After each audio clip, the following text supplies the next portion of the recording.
Seorang wanita Jerman yang lumpuh 5 tahun, kini bisa berdiri lagi, bukan karena obat mahal, tapi berkat sentuhan seorang pemuda desa dari Indonesia. Inilah kisah yang membuktikan, keajaiban bisa hadir lewat keikhlasan dan doa. Sebelum kita mulai, jangan lupa tekan tombol like agar kisah ini menjadi pelajaran berharga. Semoga kita semua diberi keberkahan oleh Allah yang Maha Menghidupkan Harapan. Berlin, kota modern yang penuh cahaya, gedung tinggi berlapis kaca, dan jalanan yang tak pernah benar-benar sepi. Namun di balik jendela besar sebuah rumah mewah di pinggiran kota, hidup seorang wanita bernama Annabel Kramer. Usianya baru 34 tahun, tetapi matanya sering terlihat lebih tua daripada angka itu. Mata yang menyimpan letih, luka, dan kerinduan yang tak pernah terucap. 5 tahun lalu, dunia Annabel runtuh. Kecelakaan mobil merenggut banyak hal, bukan nyawanya, tetapi kebebasan yang ia anggap tak akan pernah hilang. Sejak saat itu, tubuhnya lumpuh dari pinggang ke bawah. Kursi roda menjadi sahabat setia, sekaligus jeruji tak terlihat yang mengurung hidupnya. Annabel bukan wanita biasa. Ia CEO sebuah perusahaan teknologi besar di Berlin. Ia dikenal sebagai sosok yang cerdas, ambisius, dan tegas. Di ruang rapat, suaranya lantang. Ia mampu membuat puluhan orang berdebat sengit. Lalu dia mendengar keputusannya. Dunia luar mengira ia wanita kuat, bahkan nyaris sempurna. Tetapi siapa yang tahu, di malam hari, setelah semua orang pergi, ia hanya seorang wanita yang duduk sendiri di kamar luas, memandang langit-langit, dan bertanya lirih dalam hati. Mengapa aku, Allah? Mengapa aku harus menjalani ini? Dokter sudah berkali-kali memberinya harapan yang tipis. Kemungkinan berdiri lagi sangat kecil, Miss Kramer. Kata-kata itu sudah ia dengar begitu sering, hingga kini tak lagi meneteskan air mata saat mendengarnya. Tetapi di lubuk hati terdalam, ia tetap berdoa dalam diam, memohon kepada Allah yang Maha Kuasa, agar suatu hari ia menurunkan mukjizat. Hari-hari Annabel berjalan monoton. Ia bangun dengan bantuan perawat, dipindahkan ke kursi roda, lalu duduk di ruang kerja rumahnya. Ia menandatangani berkas, menghadiri rapat daring, sesekali menerima tamu bisnis. Semuanya berjalan teratur, seakan hidupnya tak terganggu. Tapi begitu senja tiba, ketika cahaya matahari perlahan tenggelam di balik jendela, kesepian itu datang menyergap, membungkusnya erat. Kebun luas di belakang rumahnya jarang ia jamah. Dulu, ia gemar berjalan di antara bunga lavender yang ia tanam sendiri. Kini, ia hanya memandanginya dari balik kaca, sementara angin berhembus tanpa bisa ia rasakan di kulit kakinya. Beberapa kali ia mencoba keluar dengan kursi rodanya, tapi setiap kali roda itu tersangkut di rumput atau tanah, hatinya semakin hancur. Malam-malam terasa paling panjang. Ia sering terbangun karena mimpi buruk, mimpi ketika mobilnya terguling, kaca pecah, dan teriakan yang masih terngiang hingga kini. Tubuhnya berkeringat dingin, tetapi tak ada yang bisa ia lakukan selain menatap langit-langit kamar dan menahan isak yang hanya terdengar oleh dirinya sendiri. Apakah aku akan selamanya begini? Bisiknya suatu malam. Tak ada jawaban. Hanya sunyi. Namun, meski kerap meragukan, ia tetap mengangkat hati dan berdoa dalam diam. Ya Allah, jika Engkau masih menuliskan kesempatan bagiku, jangan biarkan aku menyerah. Jika tidak, beri aku kekuatan untuk menerima. Dari luar, banyak orang iri pada kehidupannya. Rumah besar, harta melimpah, karir gemilang. Tetapi apa artinya semua itu? Jika ia bahkan tak bisa berdiri sendiri? Para tamu yang datang selalu kagum dengan kemewahan rumahnya, tapi tak seorang pun yang benar-benar memahami kesunyian yang merajai dinding-dinding megah itu. Sesekali, Annabel mencoba menyibukkan diri dengan membaca novel, laporan perusahaan, bahkan majalah seni. Tapi setiap halaman terasa sama, hambar. Seakan seluruh dunia berjalan, sementara ia tertinggal di kursinya, hanya bisa menonton dari kejauhan. Ada satu kebiasaan kecil yang masih ia lakukan, menatap foto lama di meja samping tempat tidurnya. Foto dirinya 5 tahun lalu, berdiri tegak dengan senyum lebar di tepi pantai. Rambut pirangnya tertiup angin, dan matahari sore menyinari wajahnya. Setiap kali melihat foto itu, ia seakan bertemu dengan dirinya yang dulu, yang bebas, yang percaya diri, yang belum mengenal penjara bernama kursi roda. Air matanya sering jatuh tanpa bisa ia tahan. Namun di balik semua luka, ada satu hal yang tidak pernah benar-benar mati. Harapan. Kecil, samar, tapi tetap hidup. Harapan bahwa suatu hari, entah bagaimana, ia bisa merasakan tanah di bawah kakinya lagi. Hari itu, ketika matahari musim gugur menyinari halaman rumahnya, Annabel menatap keluar jendela. Ada rasa hampa yang semakin berat ia pikul. Ia tidak tahu bahwa takdir sedang bersiap mempertemukan dirinya dengan seseorang yang akan mengubah segalanya. Seseorang yang sama sekali tidak ia duga akan hadir di hidupnya. Dan disitulah kisah baru ini akan dimulai. Udara musim gugur Berlin pagi itu menusuk tulang. Kabut tipis menutupi jalan-jalan kota, dan orang-orang terburu-buru menyembunyikan diri di balik mantel tebal. Di Bandara Tegel, seorang pemuda Indonesia berusia 27 tahun melangkah keluar dari pintu kedatangan internasional. Namanya Andi Saputra. Koper kecil yang lusuh ia tarik pelan. Wajahnya menampakkan campuran antara lelah, gugup, dan secercah harapan. Ia lahir di sebuah desa sederhana di Jawa Timur. Kehidupan di kampungnya keras. Sawah yang kadang gagal panen, upah kerja yang tak seberapa, dan tanggung jawab besar sebagai anak sulung. Sejak remaja, Andi sudah terbiasa memikul beban keluarga. Ibunya sakit-sakitan. Ayahnya seorang petani tua yang sering kalah oleh harga pasar. Keputusannya untuk menjadi TKI bukan hal mudah. Ia tahu risiko besar menanti. Namun, sebelum berangkat, ia duduk bersimpuh di hadapan ibunya yang terbaring lemah. Dengan suara bergetar, ia berkata, "Bu, doakan Andi. Semoga Allah jaga Andi di negeri orang. Aku pergi bukan untuk diriku, tapi untuk kalian semua." Ibunya hanya mengangguk sambil meneteskan air mata, meraba kepala putranya, dan berbisik lirih. "Jangan lupa sholat, nak. Dimanapun kamu berada, Allah akan jaga kamu." Kini, ia benar-benar berada di negeri asing. Bahasa yang belum lancar, udara yang menusuk, wajah-wajah asing yang jarang tersenyum. Namun tekadnya bulat, bertahan, bekerja keras, dan pulang membawa kebanggaan untuk keluarganya. Beberapa hari pertama, Andi bekerja serabutan di perusahaan cleaning service yang dikelola agensi TKI. Ia membersihkan perkantoran, mengangkut pakaian laundry, dan membantu pekerjaan-pekerjaan kecil yang sering dianggap sepele oleh orang Jerman. Meski lelah, ia tidak pernah mengeluh. Justru di setiap sujud malamnya, ia selalu berterima kasih kepada Allah karena masih diberi tenaga dan kesehatan. Ketulusan dan kesopanan Andi cepat menarik perhatian agensi. Ia tak pernah terlambat, selalu menyapa dengan ramah, dan wajahnya tak pernah menunjukkan kesombongan. Seorang koordinator agensi, wanita setengah baya bernama Frau Schneider, akhirnya menemuinya. Ada seorang klien penting yang membutuhkan asisten pribadi. Rumahnya besar, dan pekerjaannya mungkin lebih berat dari biasanya. "Kamu berani?" Andi menunduk, lalu menjawab dengan suara tenang. "Saya siap bantu apa saja, Bu." Hari itu, sebuah mobil hitam menjemput Andi dari kantor agensi. Jantungnya berdegup lebih cepat dari biasanya. Ia tak tahu, rumah seperti apa yang akan ia tuju. Tak tahu, sosok seperti apa yang akan ia layani. Yang ia tahu hanya satu, ini adalah jalan yang sudah Allah tuliskan untuknya.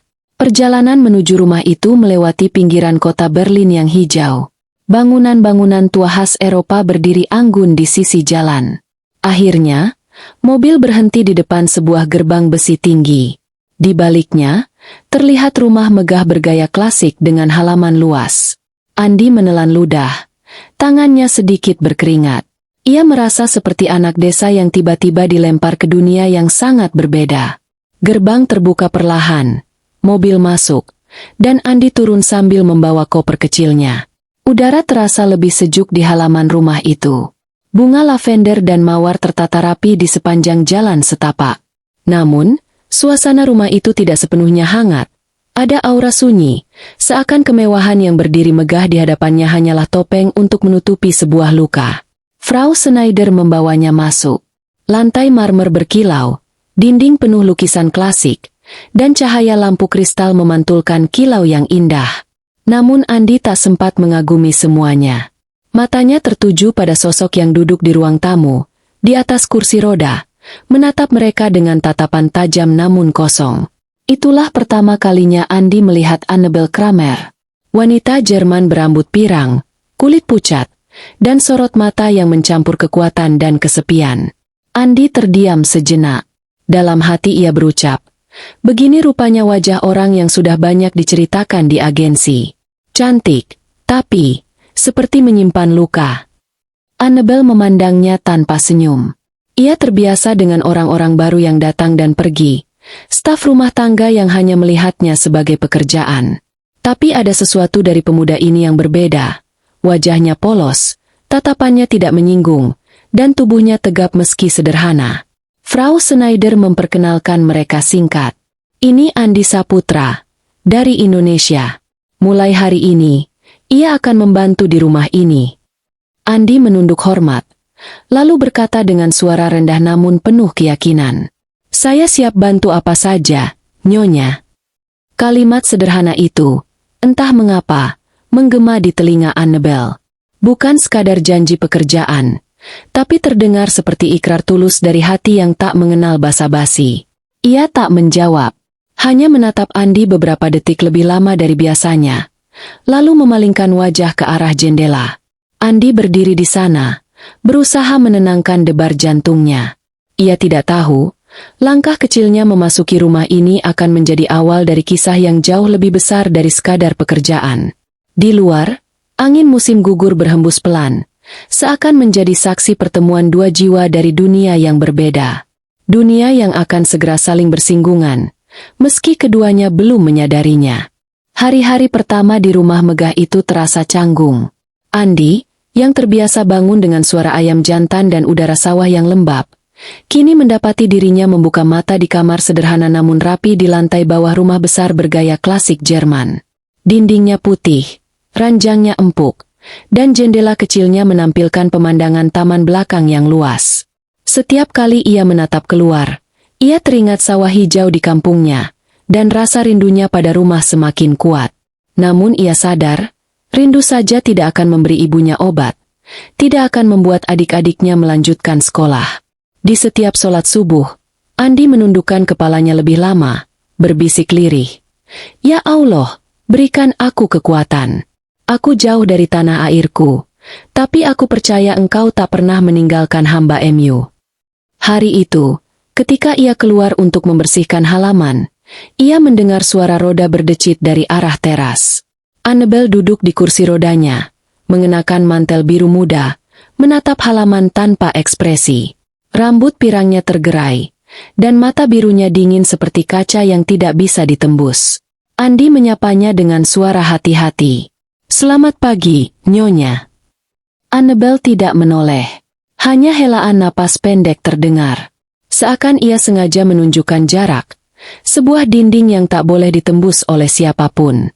Andi tidak tersinggung.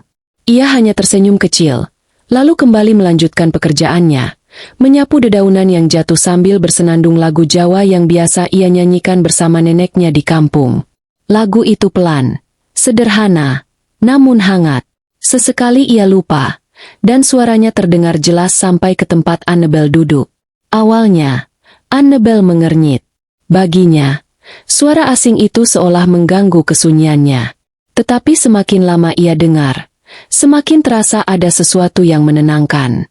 Bukan karena ia mengerti liriknya, bahasa itu asing di telinganya, melainkan karena nada dan ketulusannya membawa kehangatan yang jarang ia rasakan.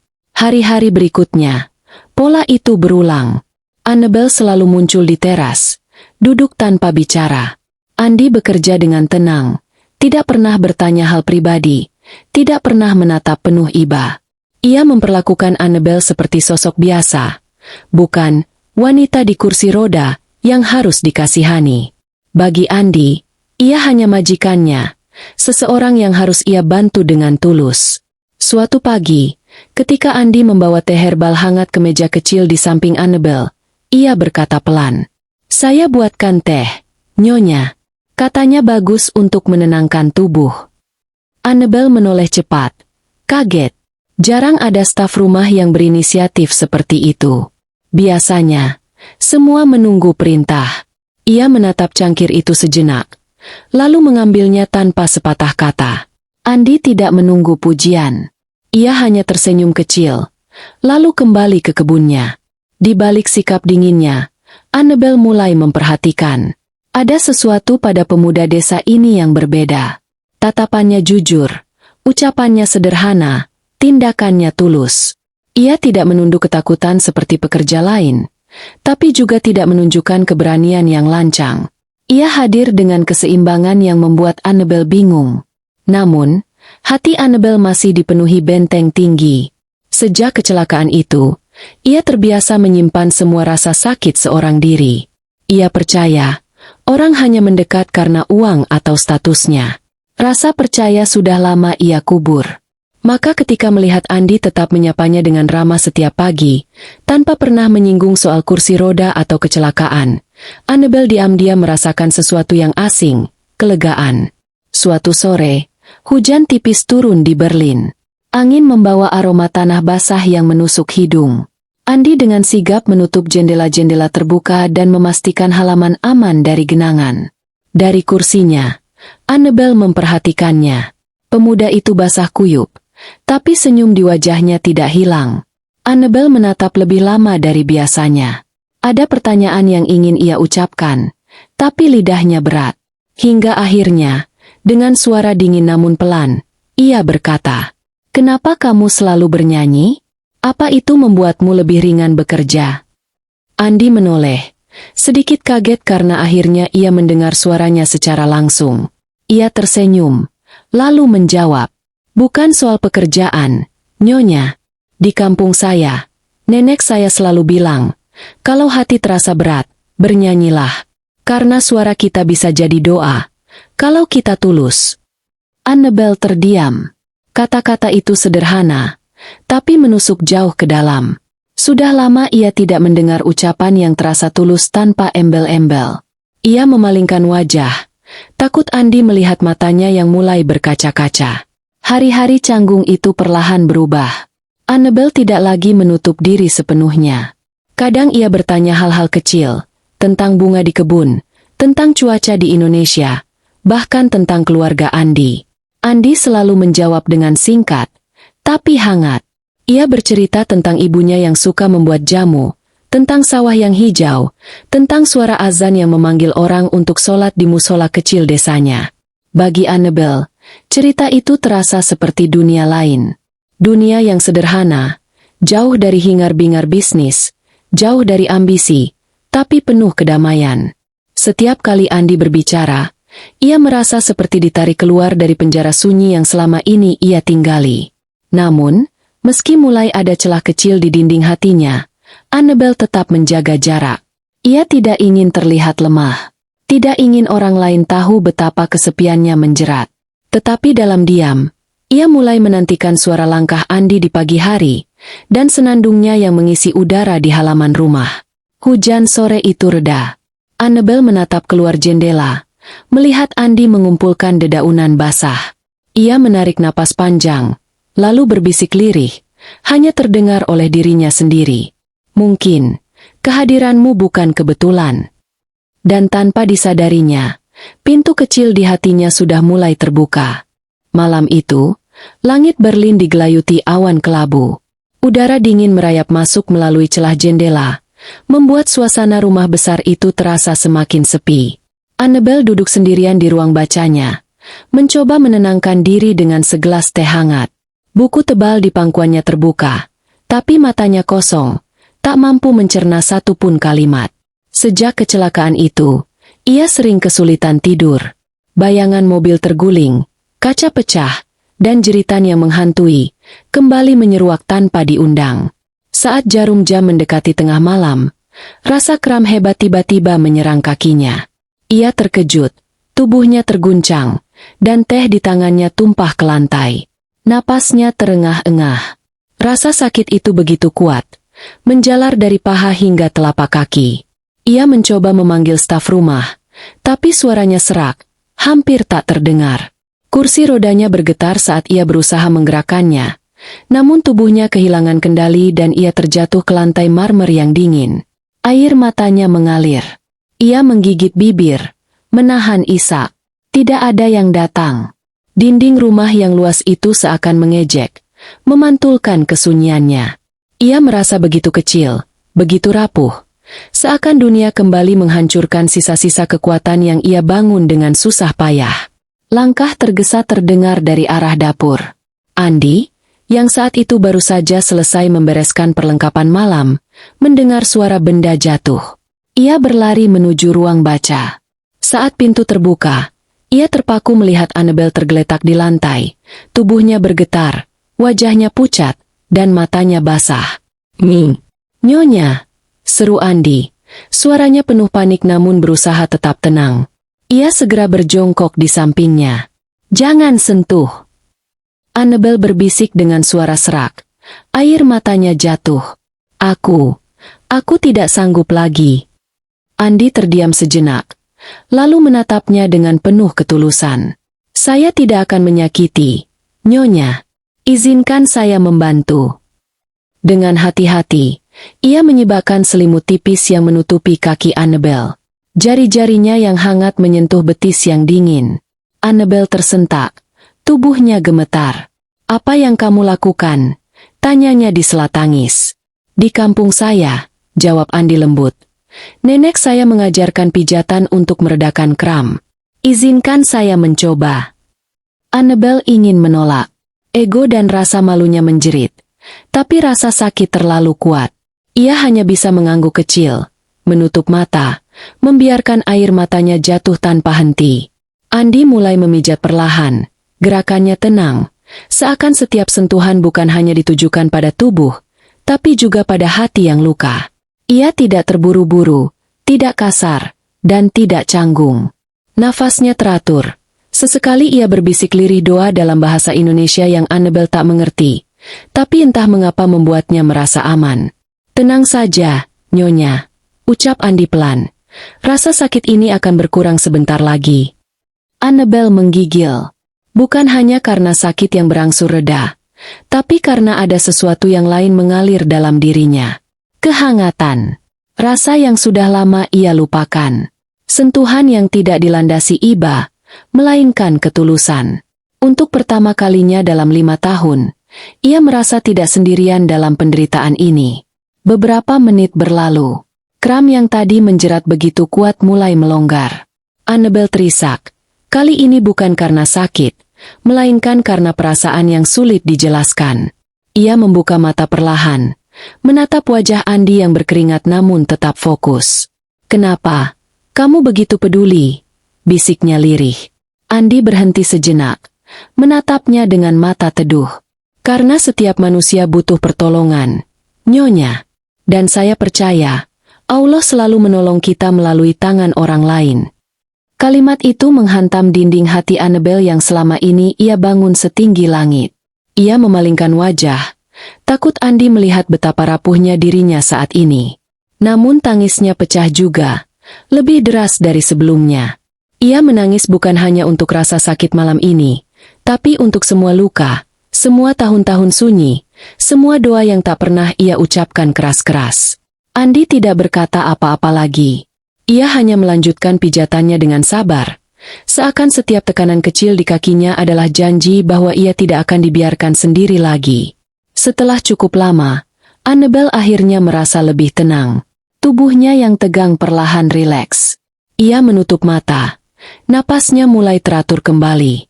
Andi menutup selimutnya dengan lembut, lalu duduk di lantai, menjaga jarak agar tidak membuatnya merasa terancam. Sunyi menyelimuti ruangan, tapi kali ini bukan sunyi yang menakutkan. Sunyi yang hangat, yang membawa rasa lega. Annabel masih terisak kecil, lalu berbisik lirih, hampir tak terdengar. Terima kasih, Andi. Andi menunduk, menjawab dengan rendah hati. Saya hanya melakukan apa yang saya bisa, Nyonya. Di luar, Hujan masih turun pelan. Tapi di dalam hati Annabel, ada sesuatu yang mulai berubah. Luka lama memang belum sembuh, tapi malam itu, ia merasakan secercah cahaya kecil menembus kegelapan panjang yang selama ini mengurungnya. Dan tanpa ia sadari, pijatan sederhana itu bukan hanya meredakan kram tubuhnya, tapi juga membuka jalan bagi hatinya untuk kembali merasakan kehangatan yang telah lama hilang. Pagi setelah malam panjang itu terasa berbeda.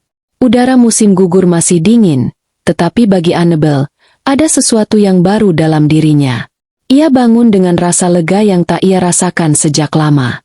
Kakinya memang belum sepenuhnya normal, namun ada sensasi hangat yang samar, seakan aliran darah yang selama ini mati perlahan terbangun. Ia duduk di kursi rodanya, memandang keluar jendela kamar. Embun pagi menempel di kaca, burung-burung kecil hinggap di ranting, dan sinar matahari menyelinap di antara tirai. Semua itu terasa lebih hidup dari biasanya. Namun yang paling ia ingat bukanlah pemandangan, melainkan sentuhan tangan Andi malam tadi. Tenang, tulus, penuh kehangatan. Hari itu, seperti biasa, Andi muncul di halaman rumah. Ia menyapu dedaunan basah dengan gerakan teratur. Sesekali bersenandung lirih lagu Jawa. Annabel memperhatikannya dari kejauhan. Dadanya berdesir setiap kali mendengar senandung itu. Ada rasa yang ia tak mengerti, bukan cinta, bukan pula sekadar simpati, lebih seperti sesuatu yang membangunkan bagian dirinya yang selama ini tertidur. Sore harinya, ketika kram kembali datang, Annabel memanggil Andi. Tidak dengan suara dingin seperti biasanya, melainkan dengan nada lembut yang membuat Andi sempat terdiam. Andi, bisakah kamu membantuku lagi? Andi menunduk hormat. Tentu, Nyonya. Ia kembali melakukan pijatan seperti malam sebelumnya, dengan ketenangan yang sama. Annabel menutup mata, membiarkan dirinya larut dalam kehangatan itu. Rasa sakit memang masih ada, tetapi kini ia merasakan lebih dari sekadar kelegaan fisik. Setiap gerakan tangan Andi seakan membawa pesan, kamu tidak sendirian. Beberapa hari kemudian, Annabel mulai meminta Andi memijat kakinya setiap pagi dan malam. Tidak lagi karena panik atau terpaksa, melainkan karena ia merasakan manfaat yang nyata. Sensasi hangat di kakinya semakin sering muncul, membuatnya heran sekaligus penuh harapan. Suatu pagi, saat dokter pribadinya datang untuk pemeriksaan rutin, Annabel memberanikan diri bercerita. Dokter, ada sesuatu yang berbeda. Aku mulai merasakan hangat, bahkan sedikit kesemutan di kakiku. Dokter mengernyit, memeriksa dengan seksama. Ini aneh. Sebelumnya tidak ada tanda seperti ini. Apa yang Anda lakukan berbeda, Miss Kramer? Annabel menatap Andi yang berdiri di sudut ruangan, lalu tersenyum samar. Aku mendapat bantuan pijatan dari seseorang. Dokter hanya mengangguk, masih tampak bingung. Ia mencatat sesuatu di bukunya, lalu berpesan agar Annabel terus mengamati perubahan ini. Bagi dokter, ini fenomena medis yang sulit dijelaskan. Namun bagi Annabel, jawabannya lebih sederhana. Tangan Andi bukan tangan biasa. Hari-hari berjalan, dan perubahan kecil itu membuat Annabel semakin bersemangat. Ia mulai tertawa lagi. Bahkan hal-hal sederhana seperti menikmati teh di teras kini terasa berarti.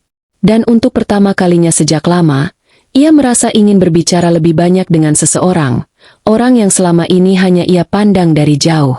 Suatu malam, setelah pijatan selesai, Annabel menatap Andi yang hendak beranjak pergi. Andi, panggilnya pelan. Andi menoleh, sedikit heran. Ya, Nyonya. Annabel menggenggam tangannya sebentar, hal yang tak pernah ia lakukan sebelumnya. Aku tidak tahu bagaimana mengatakannya, tapi aku merasa lebih hidup akhir-akhir ini. Dan itu berkat kamu. Andi terdiam, wajahnya memerah. Ia buru-buru menunduk. Saya hanya melakukan apa yang saya bisa. Semua hasilnya tetap atas izin Allah, Nyonya. Annabel menatapnya lama. Matanya berkaca-kaca. Kata Allah yang keluar dari mulut Andi terdengar asing namun menenangkan. Seakan ada kekuatan besar yang mendukung setiap langkah kecil mereka. Sejak malam itu, hubungan mereka berubah pelan tapi pasti.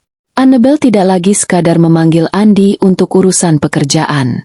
Ia mulai bertanya hal-hal ringan, seperti arti lagu Jawa yang sering ia dengar, atau bagaimana rasanya tinggal di desa yang jauh dari kota. Andi menjawab dengan sabar. Matanya berbinar setiap kali menceritakan tanah kelahirannya. Annabel bahkan mulai belajar beberapa kata bahasa Indonesia. Pertama kali ia mengucapkan, "Apa kabar, Andi?" Dengan logat kaku. Andi tersenyum lebar. Itu senyum tulus yang jarang ia tunjukkan, dan senyum itu membuat hati Annabel berdebar aneh. Di setiap pagi yang dingin, Andi datang membawa teh herbal buatan tangannya, dan Annabel menyambutnya dengan mata yang tidak lagi kosong. Setiap malam, pijatan Andi bukan hanya meredakan kram, tapi juga menjadi momen di mana Annabel merasa manusia lagi, bukan sekadar tubuh yang terperangkap kursi roda. Namun, perubahan itu juga membawa getaran yang tak terduga. Annabel mulai takut. Takut bahwa perasaan ini akan membuatnya rapuh. Takut bahwa ia berharap terlalu banyak. Tetapi setiap kali ia mendengar suara Andi, setiap kali merasakan sentuhan tulusnya, ia tahu, sesuatu yang besar sedang tumbuh di antara mereka, meski belum berani ia akui. Malam itu, saat bulan purnama menggantung di langit Berlin, Annabel menatap keluar jendela kamarnya setelah Andi pergi. Hatinya berbisik lirih. Allah, jika ini adalah jalan yang Engkau pilihkan, jangan biarkan aku takut. Jangan biarkan aku kembali tenggelam dalam kesepian.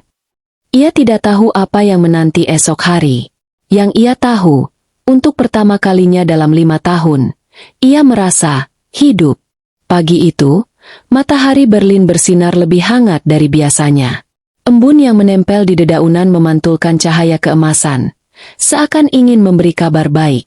Di ruang tamu rumah besar itu, Annabel duduk di kursi rodanya, menatap keluar jendela dengan hati yang berdebar.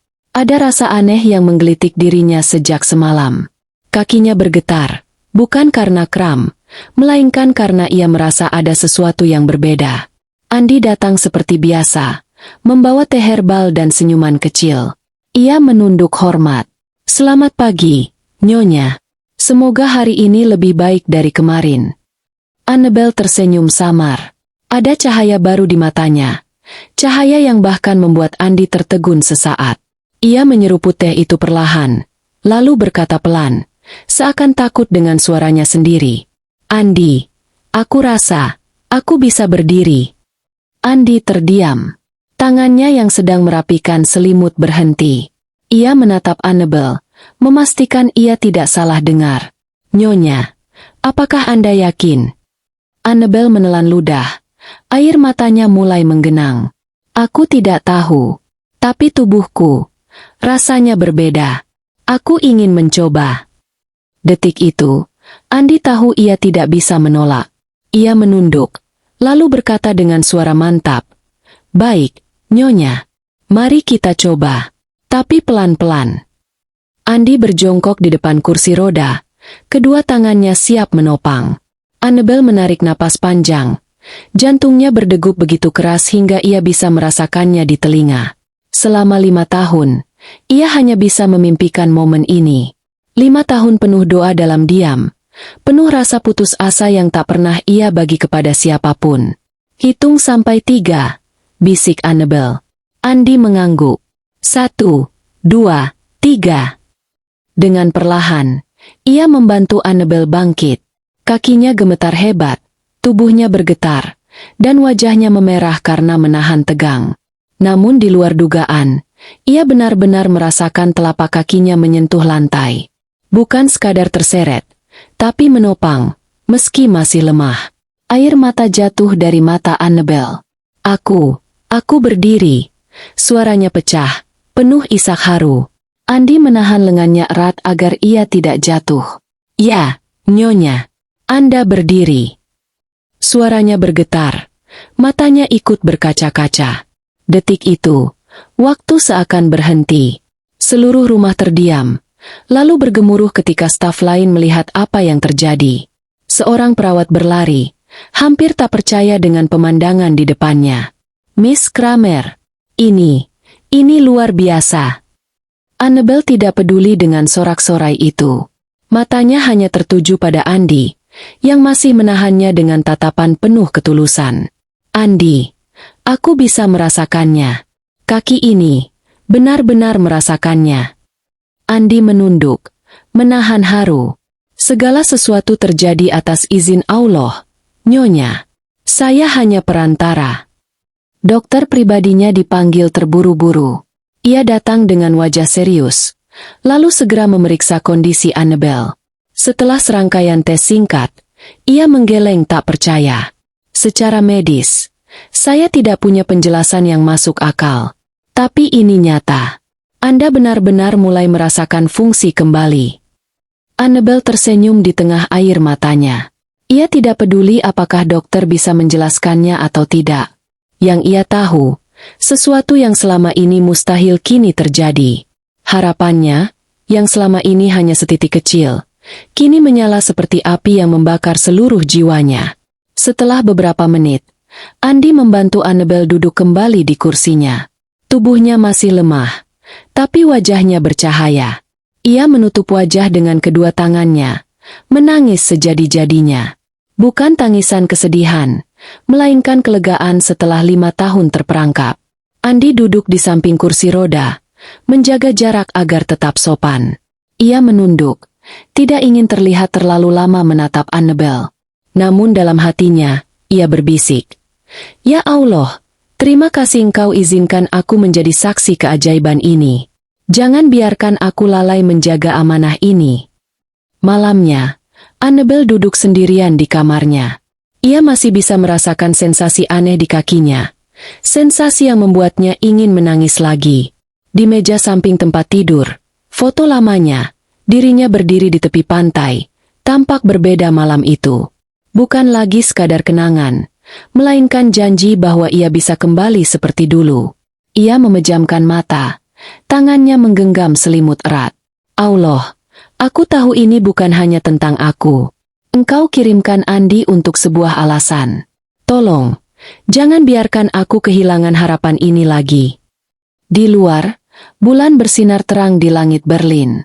Seakan menjadi saksi bahwa sebuah mukjizat baru saja lahir di rumah megah yang selama ini sunyi. Dan di dalam hati Annabel, tumbuh keyakinan baru. Jalan panjangnya untuk kembali berdiri baru saja dimulai. Hari-hari setelah Annabel berhasil berdiri kembali menjadi masa-masa penuh kehebohan di rumah besar itu. Para staf rumah masih sering berbisik takjub setiap melihatnya berusaha berdiri, walau hanya sebentar, dengan bantuan tongkat dan Andi di sisinya. Senyum Annabel kini tak lagi langka. Cahaya yang selama 5 tahun hilang, perlahan kembali menghiasi wajahnya. Namun di balik keajaiban itu, ada badai yang diam-diam mulai terbentuk. Annabel semakin dekat dengan Andi. Ia tak lagi memandangnya sekadar pekerja rumah tangga. Setiap kali ia melihat Andi, ada rasa hangat yang tak bisa ia tolak. Ia mulai mengajaknya berbicara lebih banyak, bukan hanya soal pekerjaan, tetapi juga tentang kehidupannya, keluarganya, bahkan tentang kepercayaannya. Suatu sore, mereka duduk di taman belakang. Annabel berusaha menapakkan kaki sambil berpegangan pada tongkat, sementara Andi berjalan pelan di sisinya. Matahari mulai condong ke barat, cahayanya menembus sela dedaunan, menciptakan bayangan indah di rerumputan. "Andi," ujar Annabel pelan, "di Indonesia, apakah hidupmu bahagia?" Andi menoleh, kaget mendengar pertanyaan itu. Ia tersenyum samar. "Hidup kami sederhana, Nyonya. Tidak banyak harta, tapi banyak kebersamaan. Dan kami percaya, kebahagiaan itu bukan soal seberapa banyak yang kita punya, tapi seberapa sering kita bersyukur kepada Allah." Annabel terdiam, menatap wajah pemuda itu lama. Kata-katanya begitu berbeda dengan orang-orang yang biasa ia temui dalam lingkaran elit bisnis Jerman. Kebanyakan berbicara tentang uang, kekuasaan, dan ambisi. Tapi Andi, dengan segala kesederhanaannya, membuat Annabel merasakan kedamaian yang sudah lama hilang. Namun dunia luar tidak seindah percakapan itu. Ketika kabar bahwa Annabel mulai bisa berdiri kembali menyebar, banyak orang berdatangan ke rumahnya. Kolega bisnis, kenalan lama, bahkan media mulai melirik. Semua ingin tahu bagaimana ia bisa mengalami kemajuan begitu besar. Dalam salah satu pertemuan bisnis yang digelar di rumahnya, seorang tamu pria berbisik sinis sambil menatap Andi yang sedang membantu menyajikan minuman. "Jadi, kau menyewa seorang pekerja desa untuk mengurusmu?" Benar-benar ironis. Seorang CEO kelas dunia bergantung pada TKI miskin. Annabel yang mendengar itu menegakkan tubuhnya. Wajahnya memerah karena marah. "Andi bukan sekadar pekerja," jawabnya lantang, membuat semua kepala menoleh. "Dia satu-satunya yang membuatku merasa hidup lagi. Tanpa dia, aku mungkin masih terjebak di kursi roda itu, tanpa harapan." Ruangan mendadak hening. Beberapa orang saling berpandangan, sebagian terkejut, sebagian lagi berbisik tak setuju. Tapi Annabel tak peduli. Untuk pertama kalinya, ia berani menyuarakan apa yang hatinya tahu benar. Andi yang mendengar itu dari kejauhan hanya menunduk, berusaha menyembunyikan perasaan yang berkecamuk. Ada bangga, tapi juga ada ketakutan.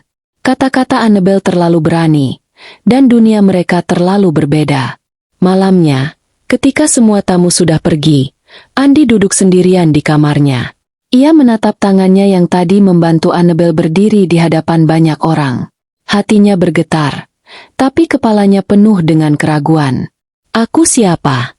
Hanya anak desa miskin. Bagaimana mungkin aku berada di sisinya? Bukankah ini hanya akan membuatnya jadi bahan cibiran?" Di sisi lain, Annabel duduk di ruang bacanya, masih merasakan debar jantungnya setelah membela Andi. Ia tahu, ucapannya tadi akan menimbulkan gosip. Tapi ia tidak peduli. Ia tak ingin lagi hidup dalam bayang-bayang pandangan orang lain.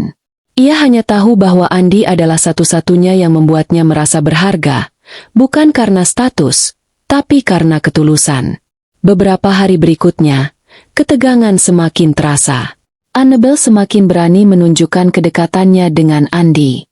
Ia sering memintanya menemani keluar kota untuk terapi ringan, bahkan menolak ditemani oleh sopir pribadinya. Setiap perjalanan itu, mereka menghabiskan waktu berbincang panjang. Suatu hari, dalam perjalanan pulang dari sebuah taman kota, Annabel menatap Andi lama dari kursinya. "Kenapa kamu selalu menjaga jarak, Andi? Padahal aku tahu, kamu juga merasakan sesuatu." Andi terdiam, menatap ke arah jendela mobil. Dadanya sesak. Ia ingin menjawab jujur, tapi bibirnya terasa terkunci.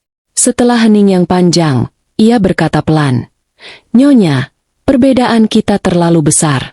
Saya takut melangkah lebih jauh, karena bisa saja semua ini justru menyakitimu." Annabel menatapnya dengan mata berkaca-kaca. "Aku tidak peduli apa kata dunia. Yang aku tahu, tanpa kamu, aku bukan siapa-siapa.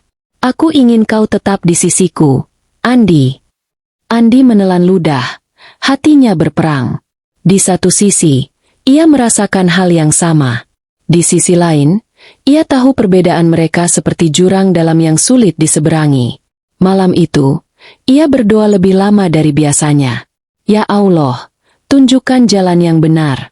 Jangan biarkan aku membuatnya terluka. Jika aku harus menjauh, berikan aku kekuatan. Jika engkau meridha, beri aku keberanian." Di kamar lain, Annabel berdoa dengan cara yang ia bisa, memohon agar keajaiban yang sudah datang padanya tidak berhenti di sini. Ia ingin percaya bahwa semua ini bukan sekadar kebetulan. Namun, meski hati mereka semakin dekat, bayang-bayang perbedaan status, budaya, dan pandangan dunia luar terus menghantui. Dan di balik senyum-senyum hangat yang mereka bagi, keduanya tahu, badai yang lebih besar sedang menunggu di depan. Langkah-langkah kecil Annabel yang baru saja ia raih membuat seluruh rumah besar itu dipenuhi harapan. Namun, di balik senyum dan sorak-sorai, hati Andi justru semakin gelisah. Setiap kali Annabel menatapnya dengan mata berbinar, hatinya bergetar. Tapi malam-malam panjang yang ia habiskan dalam doa justru dipenuhi rasa takut. Andi mulai merasa, kedekatannya dengan Annabel bukan lagi sekadar hubungan majikan dan pekerja. Ada sesuatu yang tumbuh, sesuatu yang ia sendiri tak berani menyebut namanya. Namun setiap kali ia ingat siapa dirinya, anak desa miskin, lulusan sekolah pas-pasan, hanya TKI yang datang dengan visa kerja, hatinya diliputi keraguan. Bagaimana mungkin ia pantas berdiri di sisi seorang CEO ternama Jerman? Wanita yang bukan hanya cantik, tapi juga terhormat di mata banyak orang? Malam itu, Andi duduk sendirian di kamarnya yang sederhana. Lampu kecil di meja menyala redup, sementara di luar jendela, angin musim gugur membawa suara lirih ranting yang bergesekan. Ia menatap kertas kosong di hadapannya. Pena di tangannya gemetar. Beberapa kali ia mencoba menulis, namun terhenti karena air matanya jatuh membasahi halaman. Akhirnya, ia menuliskan kata-kata yang sejak lama tertahan di dadanya. Nyonya Annabel, maafkan saya. Saya harus pergi. Saya tidak pantas berada di sisimu. Kamu terbang terlalu tinggi, sementara saya hanya anak desa. Semua yang saya lakukan karena ketulusan. Tapi semakin lama, saya takut ini berubah menjadi sesuatu yang akan menyakitimu. Tolong jangan membenciku. Tetaplah berdiri, tetaplah kuat. Karena kamu sudah membuktikan, harapan itu nyata. Andi. Tangannya bergetar setelah menuliskan tanda tangan kecil itu. Ia menunduk, memejamkan mata, lalu berbisik lirih. Ya Allah, beri aku kekuatan. Aku pergi bukan karena aku tidak peduli, tapi justru karena aku terlalu peduli. Jagalah dia. Pagi-pagi sekali, sebelum cahaya matahari masuk ke kamar Annabel, Andi sudah merapikan barang-barangnya. Ia berjalan melewati lorong panjang rumah itu dengan langkah berat. Sesekali ia menoleh, seakan berharap Annabel tiba-tiba muncul dan menghentikannya. Tapi rumah itu masih sunyi, hanya denting jam dinding yang terdengar. Ia meletakkan surat itu di meja kecil dekat ruang baca, tempat di mana ia pertama kali melihat Annabel menangis karena kram di kakinya. Setelah itu, ia membuka pintu depan perlahan, menatap sekali lagi halaman luas dengan bunga lavender yang basah oleh embun. Selamat tinggal, bisiknya. Ketika Annabel terbangun, suasana rumah terasa berbeda. Ia menunggu Andi masuk dengan teh herbalnya seperti biasa, tapi pagi itu yang datang hanya hening. Ia menekan bel kecil di samping tempat tidurnya, dan salah satu staf masuk dengan wajah gugup. "Di mana Andi?" tanya Annabel cepat. Staf itu menunduk, menyerahkan sepucuk surat. "Dia sudah pergi, Nyonya." Darah Annabel seakan berhenti mengalir. Tangannya gemetar saat meraih kertas itu. Matanya langsung basah bahkan sebelum membaca isinya. Setiap kata yang ia baca menusuk seperti pisau. "Saya tidak pantas. Kamu terbang terlalu tinggi. Tetaplah berdiri." "Tidak," bisiknya. Suaranya pecah. Air matanya jatuh membasahi surat itu. Ia menjatuhkan tubuhnya ke kursi roda, menggenggam kertas itu erat-erat seakan bisa menarik Andi kembali. "Kenapa, Andi? Kenapa kamu pergi?" Hari-hari berikutnya, Annabel seperti kehilangan cahaya yang baru saja ia temukan. Ia tetap berusaha berdiri, tetap mengikuti latihan fisiknya, tapi hatinya kosong. Setiap sudut rumah itu mengingatkannya pada Andi, senandungnya di halaman, pijatannya di malam-malam panjang, bahkan senyum kecilnya saat menyerahkan secangkir teh. Annabel mencoba mencarinya. Ia menyewa seorang detektif pribadi untuk melacak keberadaan Andi. Setiap kali detektif itu kembali dengan kabar nihil, hatinya semakin hancur. Malam-malamnya kembali dipenuhi tangis, namun kali ini bukan karena rasa sakit fisik, melainkan luka di hati yang jauh lebih dalam. Di seberang lautan, di sebuah desa kecil di Jawa Timur, Andi kembali menjalani kehidupan lamanya. Ia membantu ayahnya di sawah, menimba air di sumur, dan menemani ibunya yang masih sakit-sakitan. Setiap malam, ia duduk di teras rumah kayu sederhana itu, menatap langit penuh bintang. Namun dalam setiap bintang yang ia lihat, selalu ada satu nama yang berbisik di hatinya, Annabel. Ia berusaha meyakinkan dirinya bahwa keputusannya benar. Dia akan baik-baik saja. Tanpa aku, dia akan lebih bebas, katanya pada dirinya sendiri.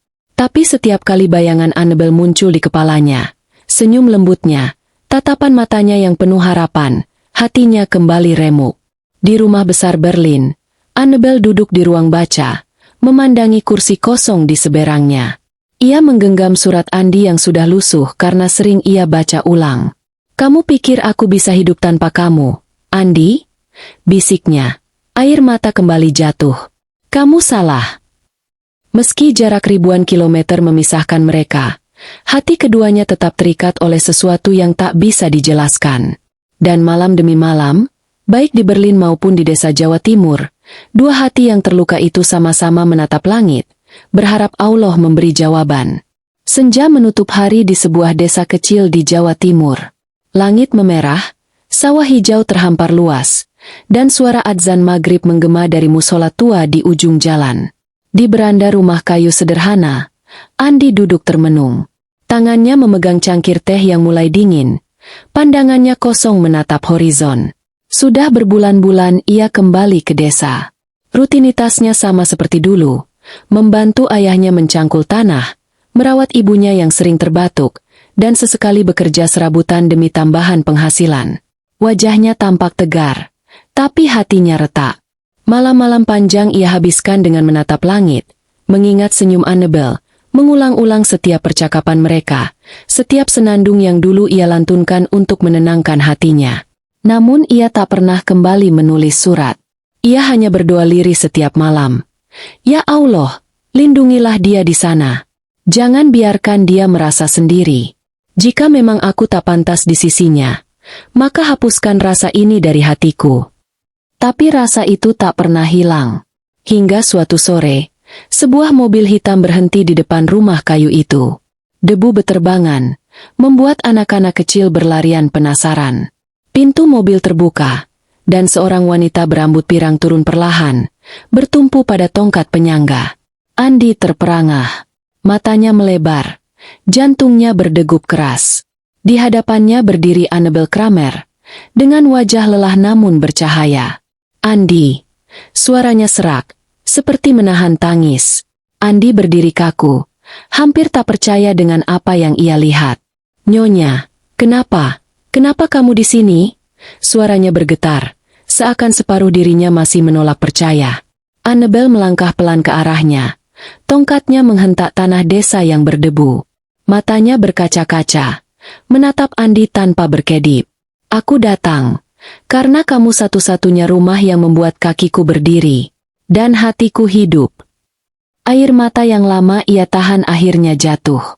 Annabel menjatuhkan tongkatnya, meraih Andi, dan memeluknya erat. Andi terpaku, tubuhnya gemetar. Tapi akhirnya ia membalas pelukan itu. Air matanya mengalir deras. Suasana hening, lalu berubah haru ketika warga desa yang sejak tadi mengintip mulai berdatangan. Anak-anak berhenti bermain. Ibu-ibu menutup mulut menahan tangis. Bapak-bapak mengangguk pelan dengan mata berkaca. Andi, aku mencarimu kemana-mana, kata Annabel di sela tangisnya. Kenapa kamu pergi tanpa pamit? Aku hancur. Andi, kamu pikir aku bisa hidup tanpa kamu? Kamu salah. Andi menunduk. Suara lirihnya nyaris tenggelam. Aku hanya anak desa miskin. Annabel. Aku takut. Aku takut dunia kita terlalu berbeda. Aku tak ingin jadi bebanmu. Annabel memegang wajahnya, menatap matanya dalam-dalam. Dunia boleh berbeda, Andi. Tapi hatiku memilihmu. Apa kamu pikir semua yang kulakukan ini demi status atau harta? Aku datang ke sini, meninggalkan semua yang orang sebut kemewahan, hanya untukmu. Andi terisak, dadanya sesak. Aku tidak pernah berhenti mendoakanmu. Setiap malam, aku berdoa agar Allah menjagamu. Tapi aku tidak berani meminta lebih dari itu. Annabel tersenyum di tengah air matanya. Maka dengarlah, doamu sudah dijawab.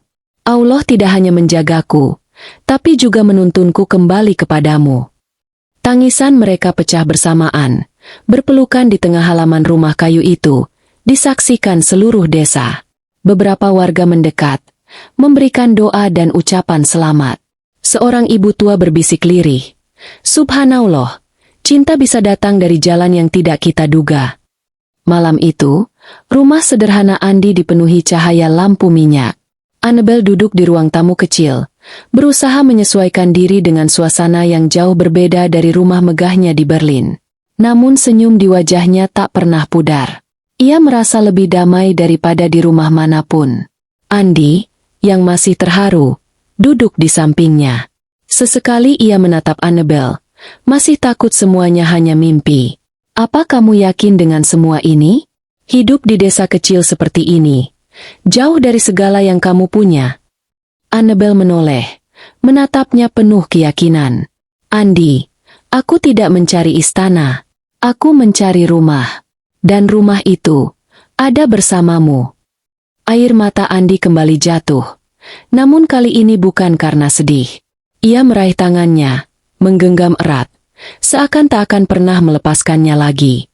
Di luar, bulan purnama menggantung di langit desa, menyinari sawah dan rumah-rumah sederhana.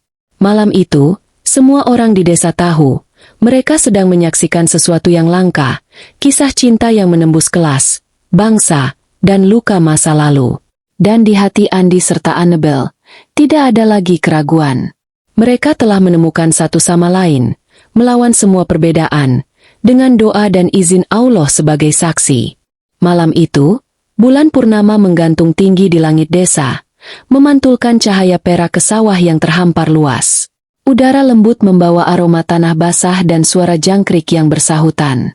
Di rumah kayu sederhana, Annabel duduk di beranda, mengenakan kain batik pemberian ibu Andi. Rambut pirangnya terurai, dan matanya memandang bintang-bintang dengan senyum yang jarang ia miliki bahkan di rumah mewahnya di Berlin. Hari-hari yang ia lalui di desa berbeda dari apapun yang pernah ia alami. Ia belajar menanak nasi di tungku kayu, menimba air dari sumur, bahkan tertawa bersama anak-anak desa saat mereka mengajarinya cara mencuci baju di sungai. Setiap hal sederhana terasa seperti hadiah berharga. Andi selalu ada di sisinya. Ia sabar membimbing, memastikan Annabel tidak merasa canggung di tengah kehidupan desa yang asing baginya. Namun, Annabel justru merasa disinilah ia menemukan bagian dirinya yang hilang. Tidak ada lagi topeng CEO yang tegar di depan publik. Tidak ada lagi tatapan sinis orang-orang kaya. Yang ada hanya dirinya, seorang wanita yang kembali belajar arti hidup, bersama orang yang membuatnya merasa utuh. Suatu malam, ketika warga desa berkumpul di balai kecil untuk pengajian, Annabel ikut duduk di antara mereka. Ia tidak mengerti semua kata yang dilantunkan, tapi ia merasakan ketenangan yang mengalir ke hatinya. Saat doa dipanjatkan, ia menundukkan kepala, berbisik lirih dalam bahasa yang ia pelajari dari Andi. Ya Allah, terima kasih kau kirimkan aku ke sini. Terima kasih kau kirimkan Andi. Air matanya jatuh tanpa ia cegah. Setelah acara usai, Annabel dan Andi berjalan pulang menyusuri jalan setapak. Lampu minyak yang dibawa warga berkelip-kelip, sementara bulan menjadi saksi perjalanan mereka. Annabel berhenti sejenak, menatap Andi. Andi, katanya lirih, suaranya bergetar. Andi menoleh, matanya memantulkan cahaya bulan. Ya, Nyonya. Annabel tersenyum, lalu menggeleng. Jangan panggil aku Nyonya lagi. Namaku Annabel. Dan aku ingin kamu memanggilku begitu. Andi terdiam, lalu menunduk. Annabel, katanya pelan, seakan mencicipi nama itu untuk pertama kali. Air mata Annabel kembali jatuh. Ia menggenggam tangan Andi erat-erat. Aku tidak datang ke sini hanya untuk melihatmu. Aku datang karena aku ingin hidup bersamamu. Andi terperangah, tubuhnya kaku. Annabel, kamu sadar apa yang kamu katakan? Dunia kita. Bukan tentang dunia kita, Andi, potong Annabel cepat. Bukan tentang siapa kamu, atau siapa aku. Tapi bagaimana hati kita bertemu. Aku tidak peduli apa kata orang. Aku hanya tahu, kamu satu-satunya alasan aku bisa berdiri lagi. Bukan hanya kakiku, tapi hatiku. Andi menunduk. Air matanya jatuh di tanah berdebu. Ia berusaha bicara, tapi suaranya tercekat. Aku takut aku tidak bisa membahagiakanmu. Annabel mendekat, meletakkan tangannya di pipi Andi. Kamu sudah melakukannya. Dari pertama kali kamu menyapaku dengan senyum sederhana itu, kamu sudah membahagiakanku. Dan malam ini, aku ingin mengikat hidupku denganmu. Andi menatapnya, Matanya basah. Annabel. Di bawah cahaya bulan, Annabel berlutut dengan hati bergetar. Andi Saputra, maukah kamu menikah denganku? Andi membeku. Seluruh tubuhnya bergetar. Dadanya bergemuruh. Ia tak pernah membayangkan wanita sekelas Annabel akan mengatakan itu. Apalagi di hadapannya, di tanah tempat ia tumbuh. Air matanya jatuh deras. Ia menggenggam tangan Annabel erat-erat, lalu berkata dengan suara yang nyaris pecah. Aku mau, Annabel. Aku mau. Tapi aku ingin kamu tahu, ini bukan hanya tentang kita. Aku ingin kita sama-sama berjalan di jalan yang Allah ridho. Annabel mengangguk. Senyum dan tangis bercampur di wajahnya. Aku juga ingin begitu.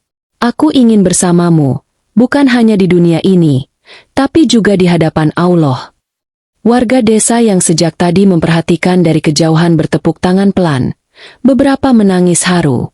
Malam itu, tidak ada perbedaan kasta, warna kulit, atau status. Yang ada hanyalah dua hati yang akhirnya bersatu, dengan izin dan ridho Allah. Beberapa hari kemudian, sebuah pernikahan sederhana digelar di balai desa. Annabel mengenakan kebaya sederhana, sementara Andi memakai baju adat Jawa. Tidak ada hiasan mewah, tidak ada tamu dari kalangan elit, hanya keluarga, tetangga, dan doa yang tulus. Saat ijab kabul diucapkan, suara Andi bergetar, namun jelas. Annabel menangis. Hatinya dipenuhi rasa syukur yang tak pernah ia rasakan sebelumnya. Di hadapan semua orang, ia tidak lagi seorang CEO Jerman, dan Andi bukan lagi hanya anak desa. Mereka hanyalah dua manusia yang dipertemukan karena cinta sejati. Malam itu, di beranda rumah kayu, Annabel duduk di samping Andi, menatap bintang-bintang. Ia menggenggam tangannya erat. Bukan kamu yang butuh aku, Andi. Tapi aku yang butuh kamu. Andi tersenyum. Air matanya jatuh lagi. Ia menatap langit, berbisik lirih. Terima kasih, ya Allah. Engkau satukan kami dengan cara yang tak pernah kami sangka. Dan di bawah langit desa yang penuh bintang, mereka tahu, cinta sejati bukan soal siapa mereka di mata dunia, tapi bagaimana mereka bertahan, percaya, dan mencintai dengan tulus, sampai akhir hayat.